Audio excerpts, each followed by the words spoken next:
George Politzer, Princípios Fundamentais de Filosofia. Sétima lição. A quarta característica da dialética. A luta dos contrários. 3. 1.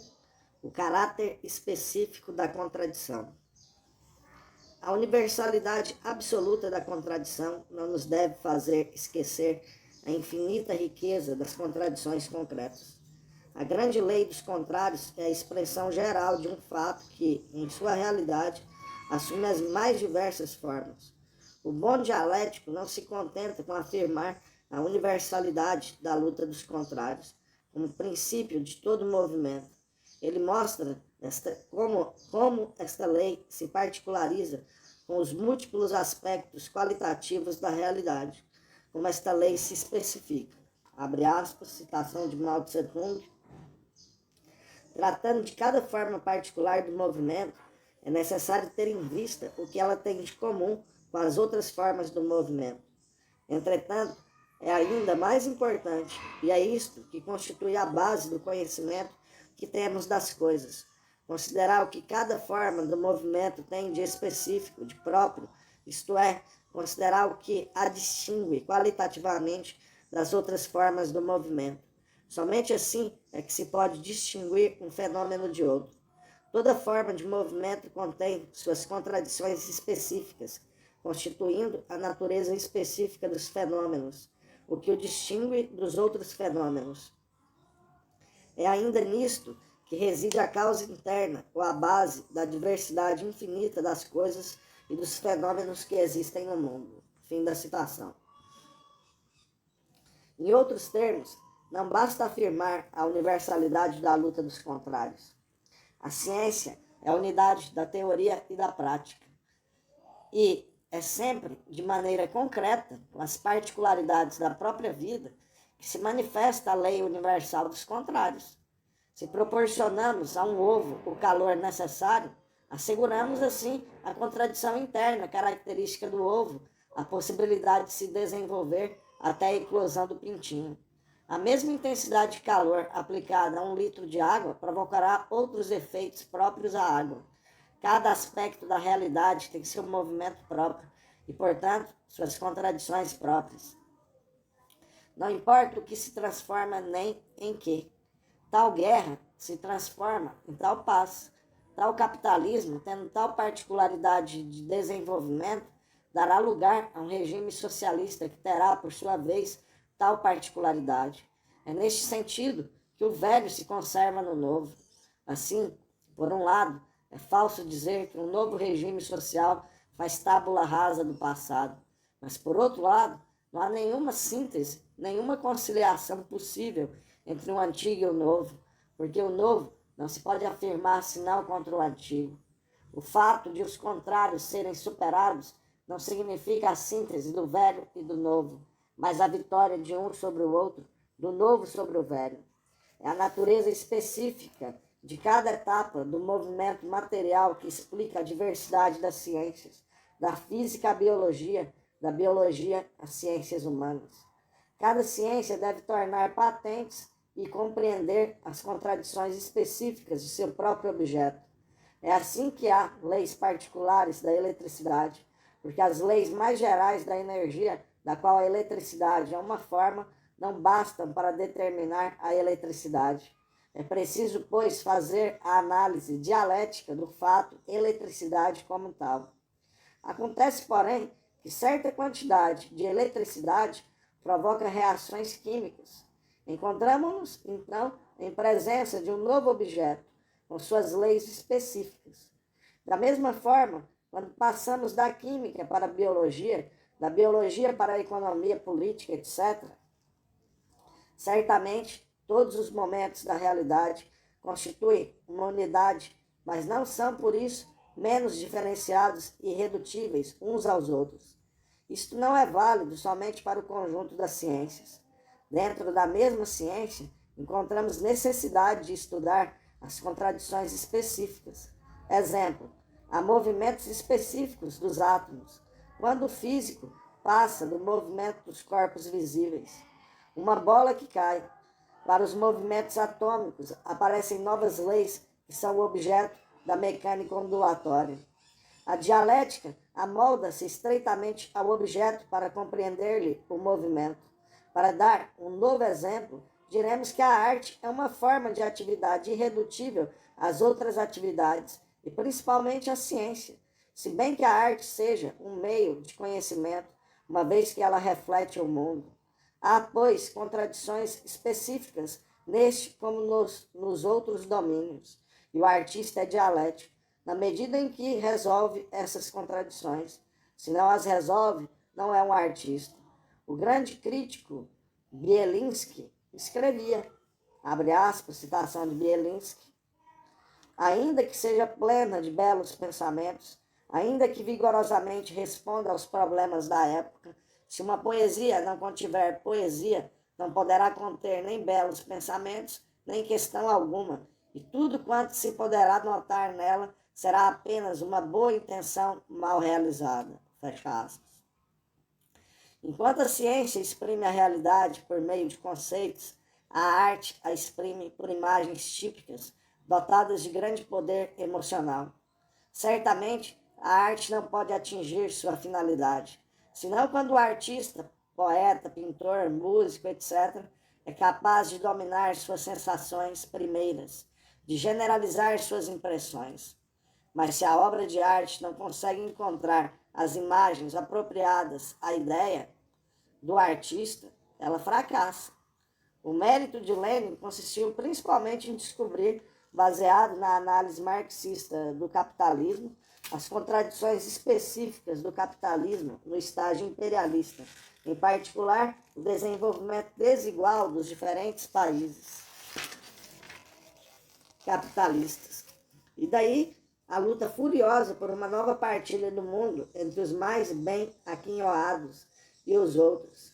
Ele mostrou que essas contradições tornavam inevitável a guerra e que o movimento revolucionário do proletariado mundial, apoiado pelo movimento nacional dos povos subjugados, poderia, nessas condições, quebrar os grilhões do capitalismo no seu ponto mais fraco. Lenin soube, assim, prever que a Revolução Socialista triunfaria, a princípio, em um ou em alguns países. Nos problemas econômicos do socialismo na União Soviética, ao mesmo tempo que mostra o caráter objetivo das leis da economia, Stalin chama a atenção para um de seus caracteres específicos, não serem duráveis. Abre aspas, citação de Stalin. Um dos traços particulares da economia política é que suas leis, diferentemente das leis da natureza, não são duráveis. Elas vigem, pelo menos em sua maioria, no decorrer de determinado período histórico, depois do que cedem lugar a outras leis. Não são destruídas, mas perdem o vigor em consequência de novas condições econômicas e deixam a cena para dar lugar a novas leis que não são criadas pela vontade do homem, mas surgem das novas condições econômicas. Fecha aspas, Stalin. Assim é que a lei do valor apareceu com a produção mercantil. Ela é a lei específica da produção mercantil e com ela desaparecerá. A lei específica do capitalismo é a lei da mais-valia, porque determina as características essenciais da produção capitalista. Mas esta lei não seria suficiente para caracterizar o estágio atual do capitalismo, no decorrer do qual o capitalismo de monopólio desenvolveu todas as suas consequências. Ela mantém-se muito geral e Stalin enuncia, então, a lei específica do capitalismo atual, a lei do lucro máximo.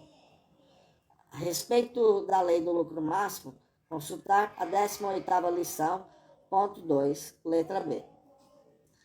Somente o estudo minucioso dos caracteres específicos de dado aspecto da realidade pode nos preservar do dogmatismo, isto é, da aplicação mecânica de um quadro uniforme a situações diferentes. Por isso é que Lenin recordava aos revolucionários que fizessem a cabeça trabalhar em todas as circunstâncias. O verdadeiro marxista não é aquele que, sabendo de cor os clássicos do marxismo, acredita poder resolver todos os problemas por meio de algumas soluções chaves, mas um analista capaz de examinar concretamente cada problema, sem se descuidar de nenhum dos dados necessários à sua solução. Abre aspas, citação de Stalin. Para conhecer realmente um objeto, é preciso envolvê-lo, estudar-lhe todos os aspectos, todas as relações e as mediações. Não chegaremos a tal conhecimento de modo imediato, mas, se nos impusermos a obrigação de encarar os objetos sob todos os seus aspectos, preservar-nos-emos de erros e da esclerose. Fecha aspas, fim da citação. O dogmatismo se satisfaz com generalidades. Por exemplo, se uma ordem é dada pelo sindicato, ele não se preocupa em adaptá-la exatamente à sua empresa, a cada oficina de sua empresa. Assim também não sabe levar em consideração as reivindicações próprias a cada categoria de trabalhadores. Esse esquematismo tem sempre graves consequências, porque afasta os militantes de massa dos trabalhadores. Assim, reduzir a resistência à luta armada dos franco-atiradores e partisã é desfigurá-la, é negligenciar seu caráter específico. A resistência foi a luta patriótica do povo francês, sob a direção da classe operária de seu partido, o Partido Comunista Francês. Quem desconhece esse caráter específico da resistência não pode apreciar devidamente em seus diferentes aspectos, inclusive o importante aspecto representado pela luta dos FTP. Do mesmo modo como Stalin observa dos problemas econômicos do socialismo na União Soviética, o movimento mundial pela paz não tem por fim a implantação do comunismo. Sua essência, sua lei própria é o congraçamento de milhões de pessoas, amigas ou adversárias do comunismo, para a salvaguarda da paz. Seu escopo, principalmente na França, não é a revolução proletária. É a passagem de uma política de guerra para uma política de negociações. Uma coisa é a contradição política de guerra, política de paz. Outra coisa é a contradição capitalismo-socialismo, se bem que o capitalismo imperialista seja responsável pela política de guerra.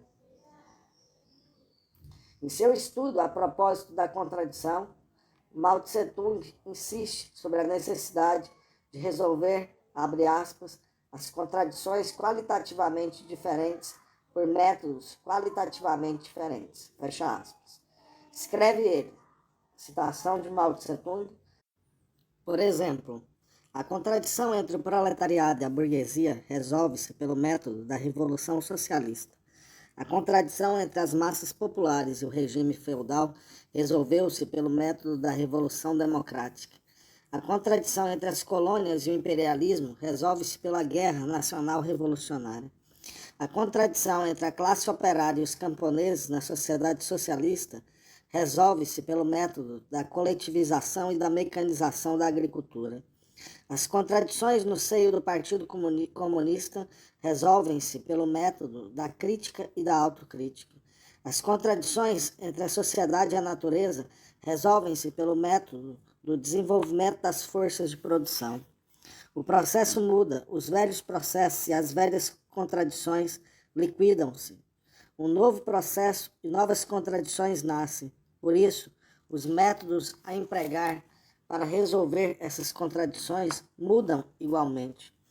As contradições resolvidas pela Revolução de Fevereiro e pela Revolução de Outubro na Rússia, assim como os métodos empregados nessas duas revoluções para resolver as contradições, foram radicalmente diferentes. Resolver as diferentes contradições por métodos diferentes é um princípio que os marxistas-leninistas devem observar rigorosamente. Fim da citação. Essas observações têm, entre outras, as seguintes consequências práticas que dizem respeito à atividade do Partido Revolucionário. A. O Partido Revolucionário, o Partido Marxista-Leninista Stalinista, só pode desempenhar sua função científica de direção do movimento quando cada militante se dedicar, no que é de sua alçada, a propor e resolver tarefas que são propriamente suas. Quando cada organização do partido, cada célula se dedicar no que lhe concerne a propor e resolver as tarefas que são especificamente suas, na sua empresa, na sua localidade, no seu quarteirão. Cada militante é um cérebro, cada célula é um coletivo que pensa antes de agir. B. O partido não pode desempenhar sua função científica de direção, a não ser que cada militante, cada célula, lhe traga sua parte de experiência específica, sendo feita a síntese pelo conjunto do partido em seus organismos competentes. Por isso, os estatutos do Partido Comunista da União Soviética impõem a cada comunista que sempre diga a verdade ao partido. A experiência de cada militante, cada célula é, de fato, insubstituível, porque quem dará a conhecer ao partido, por exemplo, as reivindicações dos jovens de uma aldeia, se o jovem comunista da região as ignora? C. O partido só pode desempenhar sua função científica de direção quando seus membros mantêm o mais estreito contato com as massas trabalhadoras, quando eles são verdadeiramente os homens que todos conhecem e que todos estimam. Como, sem esse contato permanente, poderiam conhecer os problemas de cada camada da população e resolver suas contradições específicas em dado período? Um partido que negligencie essas exigências compromete o seu futuro, perde a direção do movimento. 2. O universal e o específico são inseparáveis. Insistimos sobre a necessidade de estudar o caráter específico das contradições concretas. É evidente, porém, que tal estudo perderia todo o caráter dialético se esquecesse que o específico não é absoluto, mas relativo, que não tem sentido separá-lo do universal. Um exemplo. Dissemos na primeira parte desta lição que existe uma lei específica do capitalismo, a lei da mais-valia, e uma lei específica atual, lei do lucro máximo. Isso, porém, não suprime a ação de uma lei mais geral, a lei que se exerce desde que existem as sociedades humanas e subsiste através dos diversos regimes sociais, como Stalin relembra em Materialismo Dialético e Materialismo Histórico e nos problemas econômicos do socialismo na União Soviética. A lei da correspondência necessária entre as relações de produção e as forças produtivas. O estudo desta lei será objeto da 16ª lição. Uma boa análise dialética assenhora-se, pois, do caráter específico de determinado processo, mas isso só será possível se ela não isolar esse processo do movimento de conjunto que condiciona sua existência. Ver a primeira característica da dialética. O específico não tem valor senão em relação ao universal. O específico e o universal são inseparáveis. Nota. Pode-se, aliás, notar que o mesmo processo é universal ou específico, segundo os casos. A lei da mais-valia é específica do capitalismo, enquanto que a lei da correspondência necessária entre forças produtivas e relações de produção é universal. É válida tanto para a sociedade escravagista, por exemplo, como para uma sociedade capitalista. Mas a lei da mais-valia é universal em relação aos aspectos concretos, específicos que ela assume nas diversas etapas do capitalismo. Ela tem também universalidade mais ampla do que a lei do lucro máximo. Quanto à lei universal da correspondência necessária entre as relações de produção e o caráter das forças produtivas, ela é específica das sociedades. Voltando ao texto, citação de Mao Tse-tung, abre aspas, do fato de estar o particular ligado ao universal, do fato de não somente o que é particular na contradição, mas também o que é universal serem inerentes a cada fenômeno, o universal existe no particular. É por isso que, quando se estuda determinado fenômeno, é preciso descobrir esses dois aspectos e suas relações mútuas. Descobrir o que é particular e o que é universal, o que é inerente a dado fenômeno e suas relações mútuas entre eles. Descobrir a relação mútua entre dado fenômeno e os muitos outros que lhe são exteriores. Em sua notável obra, já citada, Os Princípios do Leninismo, ao mesmo tempo que explica as raízes históricas do leninismo, Stalin analisa as contradições do capitalismo quando chegam ao limite extremo no imperialismo.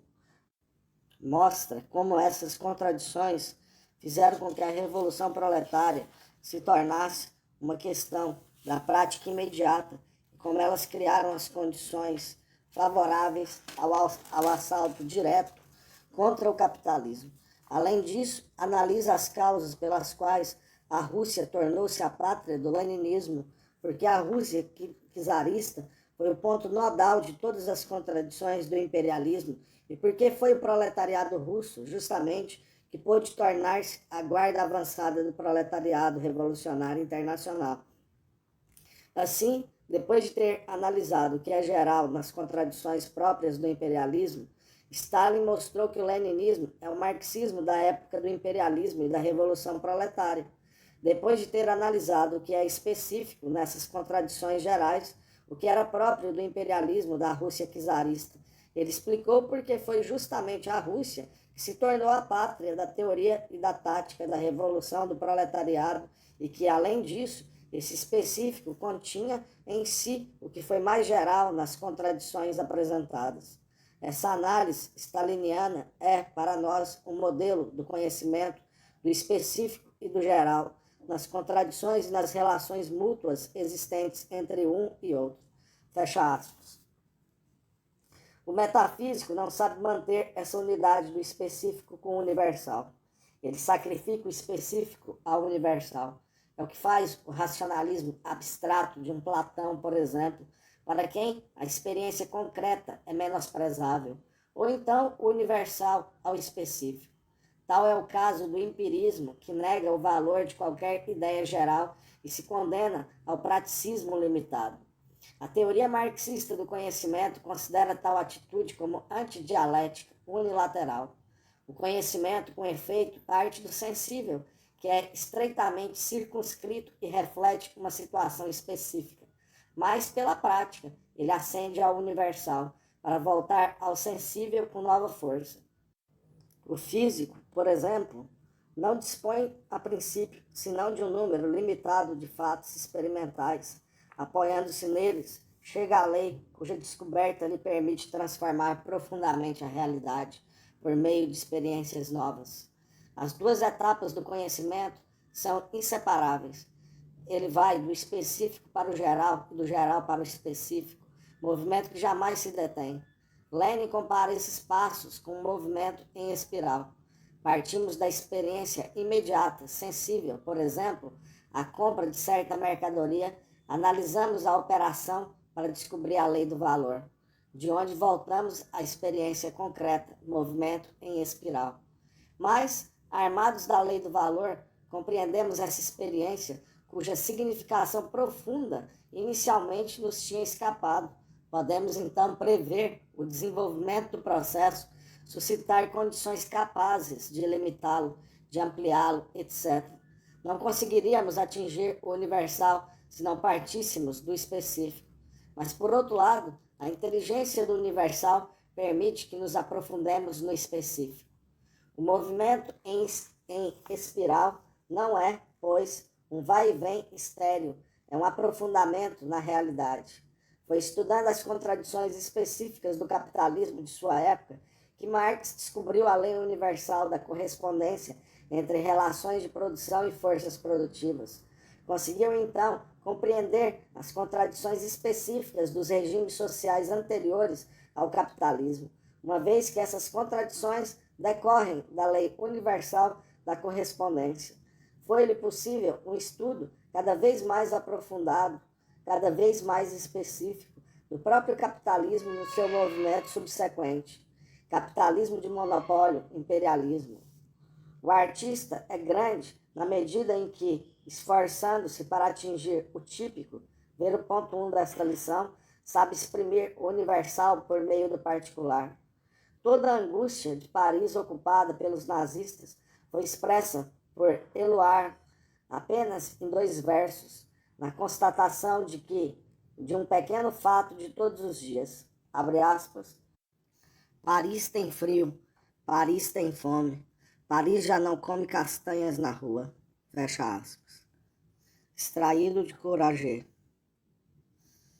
Na vida dos mais autênticos personagens de Balzac e Tolstói, refletem-se características essenciais da sociedade de seu tempo.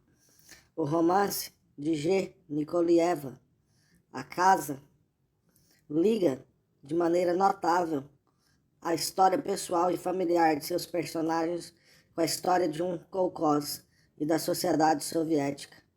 As contradições pessoais de que eram vítimas os heróis do livro resolvem-se no próprio movimento pelo qual se resolvem as contradições mais amplas que entravavam o desenvolvimento do kolkhoz.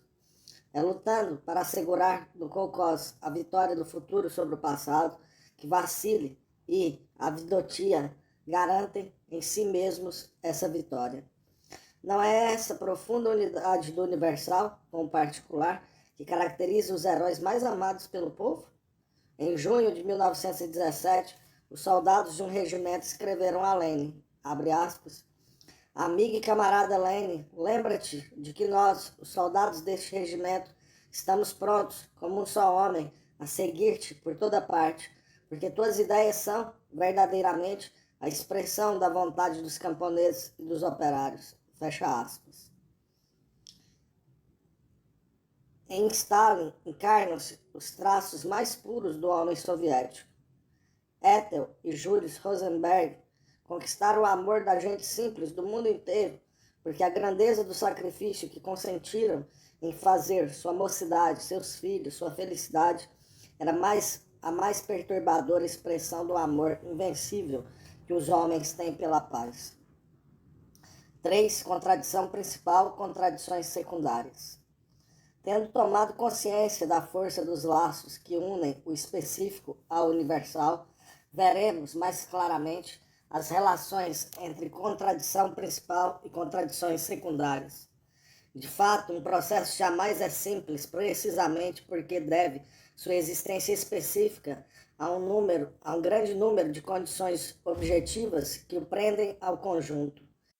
Disso resulta que todo processo é a sede de uma série de contradições.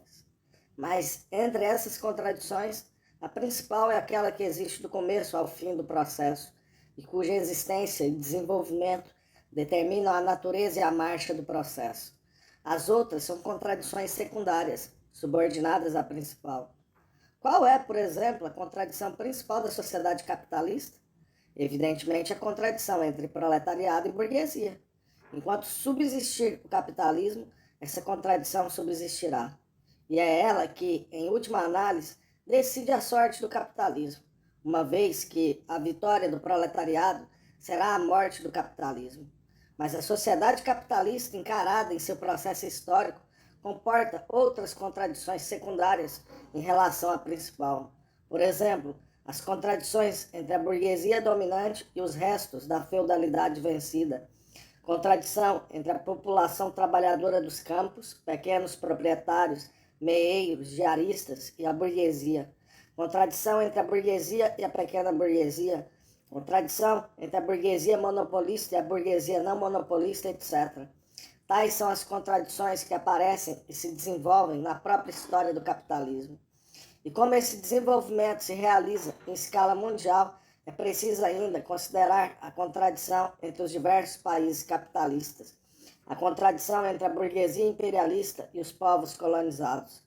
Todas essas contradições não são justapostas, elas se interrelacionam e, de acordo com a primeira lei da dialética, estão em ação recíproca. Qual a consequência dessa interação? Em certas condições, uma contradição secundária assume tal importância que se torna, em dado período, a contradição principal, enquanto que esta passa para um segundo plano, o que não significa que tenha deixado de agir. Em resumo, as contradições não são fixas, elas mudam de lugar. Assim, é que a contradição entre a burguesia e o proletariado nos países coloniais, ainda que seja, em última análise, determinante, pois que se resolverá pela vitória do socialismo nesse país, passa, entretanto, por algum tempo para um segundo plano. O que ocorre em primeiro plano é a contradição entre o imperialismo colonizador e a ação colonizada. A classe operária, o campesinato, a burguesia nacional unem-se numa frente nacional de luta pela independência. Isso não suprime de forma alguma as lutas de classe no seio do país colonial. Tanto mais que uma fração da burguesia do país colonial é cúmplice do imperialismo colonizador. Mas a contradição que deve ser resolvida com maior urgência é a determinada pelo imperialismo, e ela se resolve com a luta nacional pela independência. Os seus problemas econômicos do socialismo na União Soviética, Stalin esclarece magistralmente o problema do deslocamento das contradições, a propósito da questão alemã, que é da mais alta importância para o nosso povo. Ele lembra inicialmente que o capitalismo determina contradições específicas internas, contradições objetivas que durarão tanto quanto ele, contradições que impelem a burguesia a procurar, na guerra imperialista, uma solução para suas dificuldades. Como consequência disso, é inevitável, isto é, necessário, que os diversos países capitalistas sejam rivais encarniçados. Acreditar que a supremacia do capitalismo americano sobre os outros países capitalistas porá fim às contradições inerentes ao capitalismo é uma ilusão.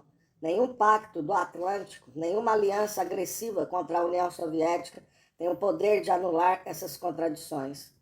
Stalin mostra como a burguesia inglesa e a burguesia francesa não podem indefinidamente suportar a intromissão do capitalismo americano na economia dos respectivos países.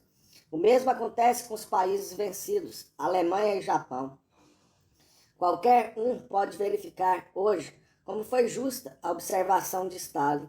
As contradições entre países capitalistas, principalmente Estados Unidos e Inglaterra, agravam-se consideravelmente depois da época em que Stalin fez sua apreciação, fevereiro de 1952, a ponto de uma boa parte da burguesia inglesa e da burguesia francesa preferirem entendimentos com a União Soviética ao próprio aniquilamento em uma guerra antissoviética sob o comando americano. Assim, podemos compreender o alcance da apreciação de Stalin. Abre aspas, citação de Stalin. Dizes que as contradições entre capitalismo e socialismo são mais fortes do que as que existem entre os países capitalistas. Teoricamente, é verdade. Isso não somente é verdade hoje, como já o era antes da Segunda Guerra Mundial. É o que, mais ou menos, compreendiam os dirigentes dos países capitalistas. Entretanto, a Segunda Guerra Mundial não começou pela guerra contra a União Soviética, mas por uma guerra entre países capitalistas. Por quê? Precisamente porque a guerra contra a União Soviética, país do socialismo, é mais perigosa para o capitalismo do que a guerra entre países capitalistas. Se a guerra entre países capitalistas apresenta apenas o problema da predominância de um dos países sobre os outros, a guerra contra a União Soviética deve necessariamente propor a questão da própria existência do capitalismo. Em segundo lugar, embora os capitalistas, para fins de propaganda, façam barulho em torno da agressividade da União Soviética, eles próprios não acreditam nela, uma vez que levam em consideração a política de paz da União Soviética e sabem que a União Soviética não tomará a iniciativa de atacar os países capitalistas. Fecha aspas, fim da citação. E Stalin relembra os acontecimentos posteriores à Primeira Guerra Mundial. Qualquer que tenha sido a hostilidade dos países capitalistas em relação ao país socialista, a Alemanha imperialista, restaurada pela burguesia inglesa e pela burguesia francesa, que sonhavam lançar as hordas de Hitler contra a União Soviética, golpeou primeiro o bloco capitalista anglo-franco-americano. Abre aspas, citação de Stalin. E quando a Alemanha hitlerista declarou guerra à União Soviética, o bloco anglo-franco-americano, em vez de se aliar à Alemanha de Hitler, viu-se obrigado, ao contrário, a se coligar com a União Soviética contra a Alemanha hitlerista. A luta dos países capitalistas pela posse dos mercados e o desejo de anular os concorrentes revelaram-se praticamente mais fortes do que as contradições entre o campo do capitalismo e o do socialismo. Fecha aspas, fim da citação. Esse deslocamento das contradições, uma contradição secundária, tornando-se, por algum tempo, a contradição principal, deve ser encarado em todas as suas consequências práticas. Assinalemos em especial duas delas. O rearmamento da Wehrmacht, comandada pelos generais criminosos de guerra, com a cumplicidade da burguesia francesa, dirige-se contra a União Soviética. Mas, assim como em 1940 Hitler se apoderou de Paris antes de marchar sobre Moscou, da mesma forma houve possibilidade de constatar que os assassinos de Orador estavam dispostos a ocupar e a saquear nosso país, uma vez mais para tentar resolver suas próprias dificuldades econômicas. A política de Adenauer, protetor e cúmplice dos nazistas, nenhuma dúvida tem a respeito disso. E é por isso que se precisa compreender bem Eisenhower quando declara, abre aspas, é de nosso interesse, é nossa obrigação, preparar as coisas de tal modo que o exército alemão possa atacar em todos os setores que nós, os americanos, julgarmos necessário. Fecha aspas. Uma França enfraquecida pela sangria da Indochina e pilhada pelo imperialismo americano. Eis aí, para a burguesia alemã, reabilitada com auxílio da burguesia francesa, uma presa bem mais fácil de dominar do que a poderosa União Soviética. B. As contradições entre os países capitalistas assumem tal importância que se torna cada vez mais difícil ao imperialismo americano impor sua lei nessa selva. O retardamento da ratificação dos acordos de Bonn e do Tratado de Paris, apesar da pressão americana, é, entre muitos, um exemplo disso. A diplomacia soviética, porque domina perfeitamente a dialética dos contrários, tira o máximo das contradições entre capitalistas. É por isso que a União Soviética desenvolve seu comércio com a Inglaterra capitalista. A coexistência pacífica entre regimes diferentes será, assim, o produto de uma luta em que as contradições internas do capitalismo, ainda que secundárias em relação à contradição capitalismo-socialismo, desempenharão um papel importante. Vê-se, pois, o quanto é necessário, quando se estuda um processo, segui-lo em todo o seu desenvolvimento e não se prender a um aspecto momentâneo. Tal contradição secundária, nascida hoje, poderá ser, com efeito, a contradição principal amanhã. Esse método de análise aplicado à França de hoje faz com que apareça um conjunto muito complexo de contradições. Contradição entre proletariado e burguesia, contradição entre pequena burguesia das cidades e dos campos e burguesia, contradição entre frações rivais da burguesia, etc. Não há também, no plano exterior, contradição entre o imperialismo francês e os povos colonizados, que ele explora. Contradição entre o imperialismo francês e os outros imperialistas, principalmente o imperialismo americano e o imperialismo alemão, remanescente, etc. Sem contar também a contradição entre o capitalismo francês e o socialismo. Poderemos colocar todas essas contradições no mesmo plano? Não. Se considerarmos a sociedade francesa contemporânea em seu conjunto, descobriremos que a contradição principal é a luta entre o proletariado e a burguesia, luta que, desde o triunfo da Revolução Burguesa, atravessa a história da França como um risco vermelho e cuja resultante decidirá o futuro do país, assegurando a vitória do socialismo. A burguesia capitalista, para sobreviver, apelou para a proteção do imperialismo americano. Traiu, assim, os interesses da nação. Sua política de classe a opõe, pois, não somente ao proletariado, mas às outras classes compreendidas entre elas, também a parte da burguesia que não se beneficia com a dominação yankee. Consequência, nascida da contradição principal, já citada, desenvolve-se uma contradição secundária, imperialismo americano e burguesia antinacional, contra a parte da nação francesa dirigida pela classe operária. Essa contradição secundária assumiu tal importância que se torna, por algum tempo, a contradição principal. A tarefa atual dos comunistas franceses, vanguarda da classe operária e da nação, é resolver essa contradição, erguendo e levando avante atesta de uma irresistível frente nacional unida, a bandeira da independência nacional sobre a qual a burguesia falida tripudia. Está claro que um partido revolucionário, teoricamente mal armado, não poderia compreender e prever o movimento recíproco das contradições. Ficaria a reboque dos acontecimentos. 4. Aspecto principal e aspecto secundário da contradição. Estudar o caráter específico das contradições em movimento não é somente diferenciar de cada vez a contradição principal das contradições secundárias, é ainda destacar a importância relativa dos dois aspectos de cada contradição. Toda contradição, com efeito, comporta necessariamente dois aspectos, cuja oposição caracteriza o processo encarado. Esses dois aspectos, ou, se se preferir, esses dois polos, não podem ser postos no mesmo plano.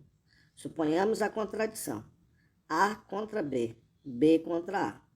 Se A e B são duas forças rigorosas e constantemente equivalentes, nada acontecerá.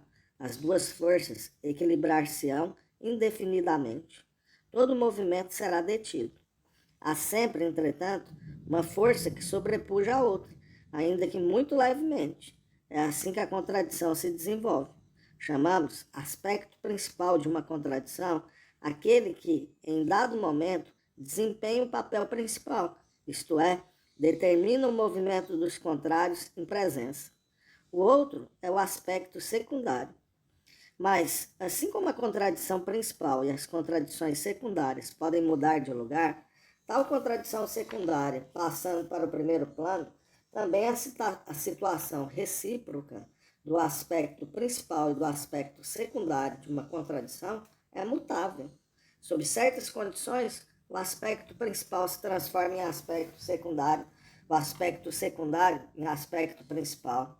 A água, de que falamos na quarta lição, é a sede de uma contradição entre a força de coesão, que tende a reunir as moléculas, e a força de dispersão, que tende a afastá-las.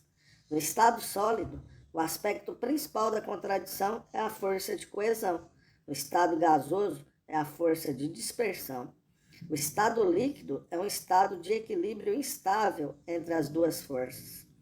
Na França, sob o antigo regime, o aspecto principal da contradição entre feudalidade e capitalismo era o aspecto da feudalidade. Mas a burguesia capitalista desenvolveu-se de tal maneira na luta contra as antigas relações de produção que impôs a supremacia das relações novas, relações capitalistas. Estas, aspecto secundário da contradição, tornaram-se então o aspecto principal. Observação importante. Vimos que há mudanças qualitativas, vê a quarta lição, quando a posição respectiva dos dois aspectos da contradição se modifica radicalmente, o principal tornando-se secundário e o secundário principal.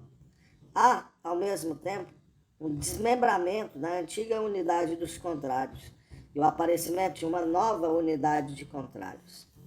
Determinar de cada vez o aspecto principal é essencial, por ser este o aspecto que determina o movimento da contradição.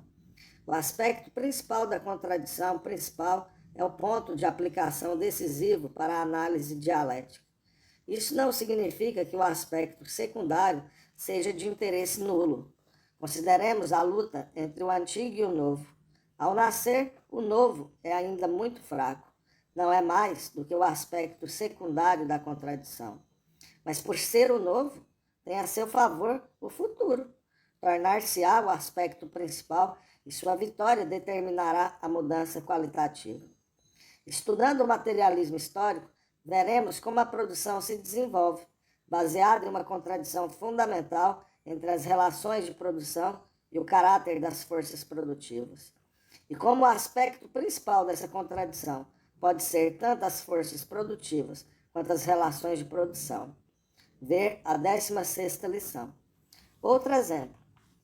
Prática social e teoria revolucionária constituem uma unidade de contrários, cada um agindo sobre o outro. O aspecto determinante, se o processo for considerado durante um longo período, é a prática. O marxismo não se teria constituído e não teria progredido sem as lutas objetivas do proletariado. Mas, em certos momentos, o aspecto secundário torna-se principal. A teoria assume uma importância decisiva.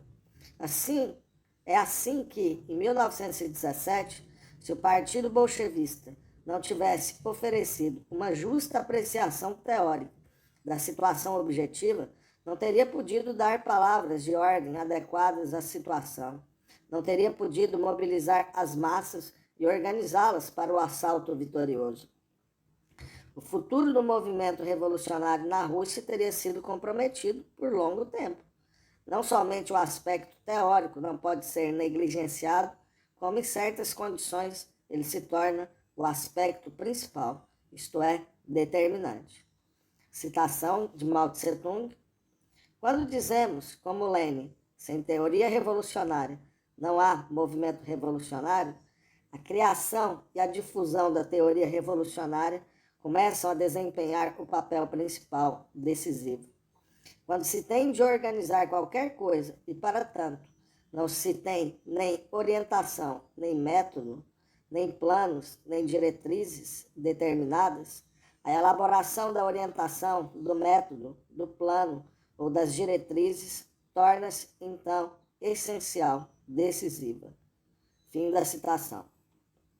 O fator objetivo e o fator subjetivo estão em interação e é preciso, a cada momento, avaliar com precisão sua importância relativa. Citação de Mao Tse-tung.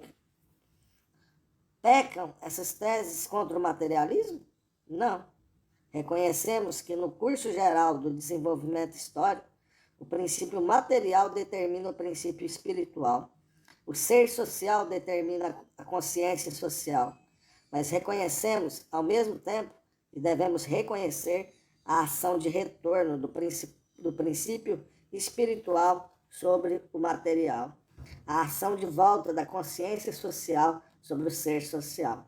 Fim da citação.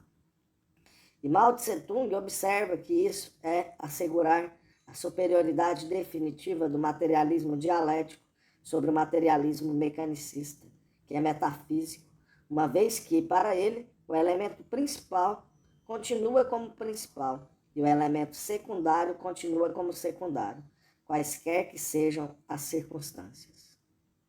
5. Conclusão geral a respeito da contradição. Marxismo contra prudonismo. Inicia com a citação de Lenin. A dialética propriamente dita é o estudo da contradição na própria essência das coisas. Fim da citação. Lenin insistiu sobre a importância capital desta quarta lei, que considerava como o núcleo da dialética. A incapacidade de compreender esta lei destrói o cerne do socialismo. Proudhon é o mais notável exemplo de tal fato. No Manifesto do Partido Comunista, Marx classifica Proudhon na categoria do socialismo conservador ou burguês. Citação de Marx e Engels. Abre aspas. Os socialistas burgueses querem as condições da sociedade moderna, sem as lutas e os perigos que dela decorrem fatalmente. Querem a sociedade atual expurgada dos elementos que a revolucionam e a dissolvem. Querem a burguesia sem o proletariado. Fim da citação. Proudhon considera realmente a unidade dos contrários como unidade do lado bom com o mal. Ele pretende eliminar o mal conservando o bom. Isso é negar o caráter interno da contradição. A contradição burguesia-proletariado é, verdadeiramente, constitutiva da sociedade capitalista. E a exploração capitalista não pode desaparecer senão com a desapropriação desta contradição. A conciliação dos interesses das classes fundamentalmente opostas é utópica. Marx caracteriza Proudhon desta maneira. Citação de Marx. Ele quer pairar como homem de ciência acima dos burgueses e dos proletários. E não é mais do que um pequeno burguês. que oscila constantemente entre o capital e o trabalho. Fecha aspas. Esse desconhecimento da dialética leva Proudhon ao reformismo, à negação, 100 vezes repetida, da ação revolucionária, isto é, da luta de classe. Não é, pois, de admirar que ele tenha escrito ao imperador Napoleão III carta de 18 de maio de 1850, abre aspas, tenho pregado a conciliação das classes, símbolo da síntese das doutrinas, fecha aspas. Ou ainda, que tem escrito em seu caderno de notas, em 1847, abre aspas, procurar entender-me como Le Moniteur Industriel, jornal dos patrões, uma vez que Le Peuple será o jornal dos operários, fecha aspas. Para declarar, após o golpe de Bandiguer, abre aspas, Luiz Napoleão, tanto quanto seu tio, é um ditador revolucionário, mas com a diferença que o primeiro cônsul vinha encerrar a primeira fase da revolução, enquanto que o presidente abre a segunda, fecha aspas.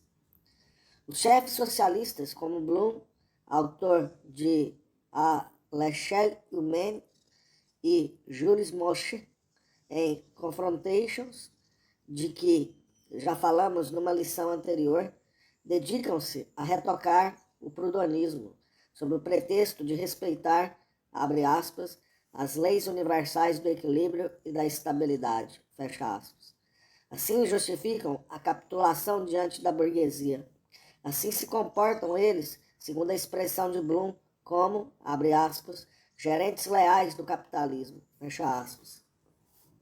Capitular, entregar o proletariado à burguesia, eis o verdadeiro sentido de sua pretensa, abre aspas, luta em duas frentes, fecha aspas, da sua pretensa terceira força. A social-democracia é o oportunismo em toda linha.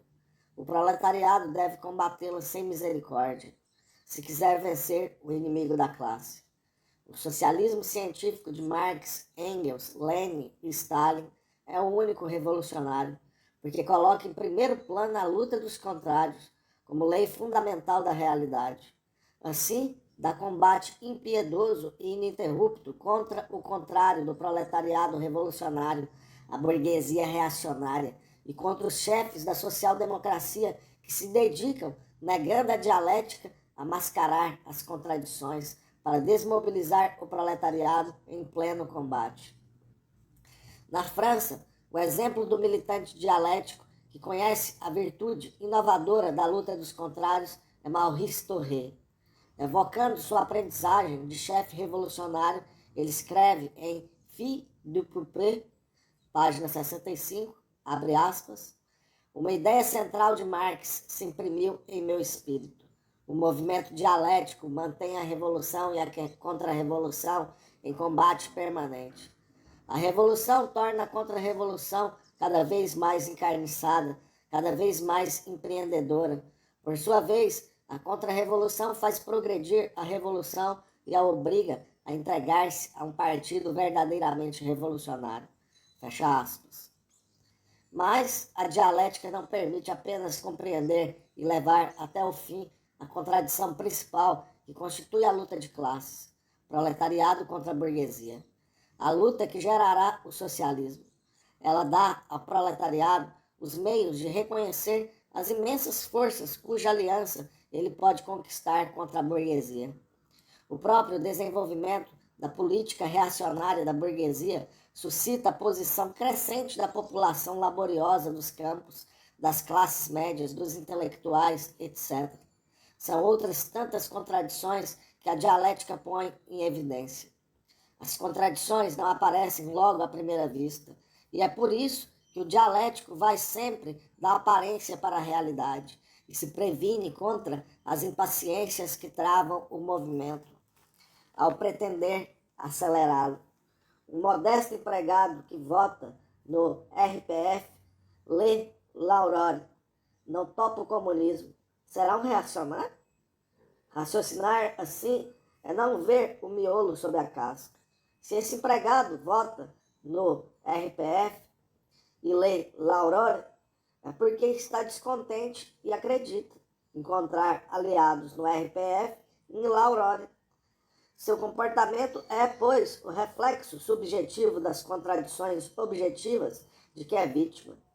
A tarefa do militante que domina a teoria é ajudar esse pequeno burguês descontente a ver claro por si mesmo, a tomar consciência das contradições que são inerentes ao capitalismo e das quais ele é vítima, a tomar consciência de que a solução dessas contradições não virá senão da luta conduzida pelo proletariado, em aliança com todos os trabalhadores, e não do RPF e da Aurora, que defendem ferozmente a liberdade dos grandes capitalistas em nome da liberdade dos pequenos. Observação. A pesquisa necessária das contradições nada tem a ver com a confusão das ideias. Não se deve tudo confundir sob o pretexto de procurar a unidade dos contrários. Um pensamento que se contradiz não é um pensamento dialético. Por quê? Porque um pensamento dialético compreende a contradição, enquanto que um pensamento que se contradiz é vítima dela, é um pensamento confuso. Exemplo, alguns dirigentes burgueses e social-democratas disseram durante anos, abre aspas, desejamos muito negociar com o Vietnã e estabelecer a paz, mas não queremos negociar com Ho Chi Minh, fecha aspas. Raciocínio antidialético. Por que fechar os olhos à realidade? Porque fecha os olhos à realidade. Com efeito, estabelecer a paz é negociar com o adversário. E o adversário da burguesia colonialista no Vietnã é Ho Chi Minh, e ninguém mais. É, pois, um raciocínio falso. Se, entretanto, perguntarmos a nós próprios por que, mostraremos que esse raciocínio é falso, porque reflete uma contradição objetiva, da qual são vítimas os que assim falam. Contradição entre os interesses dos colonialistas, que querem continuar a guerra, e os interesses do povo, que quer a paz. O que constrange os colonialistas a falar em paz? Um raciocínio falso e confuso pode, portanto, traduzir uma realidade objetiva e dialética. A análise dialética vai do raciocínio falso à realidade que ele dissimula ou ignora. Georges Politzer, Princípios Fundamentais de Filosofia.